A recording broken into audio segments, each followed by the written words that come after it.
నమస్తే, welcome to Telugu రాజ్యం. నేను విద్య. టాలీవుడ్ ఒకప్పటి స్టార్ యాంకర్ ఉదయ్ భాను గురించి ప్రత్యేకంగా పరిచయం అక్కర్లేదు.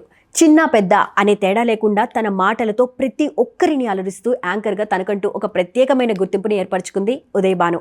ఒకప్పుడు బుల్లితెరపై స్టార్ యాంకర్ ఎవరు అనగానే ముందుగా ఉదయ్ భాను పేరే వినిపించేది. అందానికి అందం, మాటలకు మాటలు, చలాకీతనంతో ప్రేక్షకులను ఆకట్టుకుంది ఉదయ్ భాను. మొదట హృదయాంజలి అనే కార్యక్రమంతో మంచి గుర్తింపును తెచ్చుకున్న ఈమె తరువాత వన్స్ మోర్ ప్లీజ్, సాహసం చేర డింబక, డాన్స్ బేబీ డాన్స్, రేలా రే Rela, D reality dance show, జానవులే నెరజానవులే, పిల్లలు పిడుగులు ఇలా చాలా పాపులర్ షోల్లో యాంకర్గా కనిపించి ప్రేక్షకులను ఆకట్టుకున్నారు. యాంకర్గానే కాకుండా సినిమాల్లోనూ నటించింది ఉదయ్ భాను. ఇక చాలా కాలంగా యాంకరింగ్కు దూరంగా ఉంటున్న ఉదయ్ భాను రీసెంట్గా ఒక సినిమా ఈవెంట్కు హోస్ట్గా చేసిన విషయం తెలిసిందే. ఆ సినిమా మరేదో కాదు, ఓ భామ అయ్యో రామ.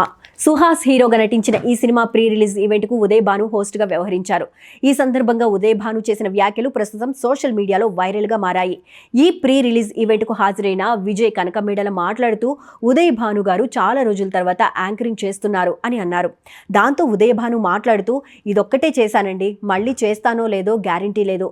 రేపే ఈవెంట్ అని అనుకుంటాం, కానీ చేసే రోజుకు మనకి ఈవెంట్ ఉండదు. అంత పెద్ద సిండికేట్ ఎదిగింది ఇండస్ట్రీలో.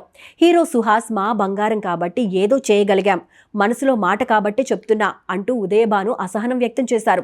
అలాగే రచయిత నటుడు మచ్చ రవి మాట్లాడుతూ ఉదయ్ భాను మైక్ పట్టుకుంటే ఒక నారి 100 తుపాకుల టైప్ అని అన్నారు. ఆ మాటతో ఉదయ్ భాను నాకు చాలా బుల్లెట్లు తగిలాయి, అది ఎవరికీ తెలియదు అంటూ నవ్వుతూనే కౌంటర్ ఇచ్చారు. ఈ కామెంట్స్ ఇప్పుడు వైరల్గా మారాయి. అయితే ఈ కామెంట్లను ఉదయ్ భాను ప్రస్తుతం యాంకర్లుగా వ్యవహరిస్తున్న చాలా మందిని ఉద్దేశించి చేసిందని పలువురు అభిప్రాయాన్ని వ్యక్తం చేస్తున్నారు.